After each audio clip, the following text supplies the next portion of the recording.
Muli na namang ipinadaan sa social media ng aktor na si Dennis Padilla ang pagbati sa kaarawan ng anak na si Julia Barreto.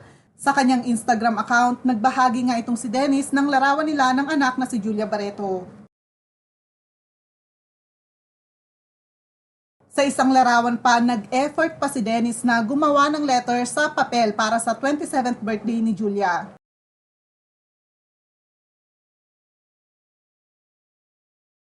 Matatandaan na matagal nang hindi nagkikita si Dennis at mga anak nito kay Marjorie, kaya naman todo papansin siya sa social media para may parating ang mensahe sa kanyang mga anak. Bukas nga March 10, ipagdiriwang na ni Julia Barreto ang kanyang 27th birthday.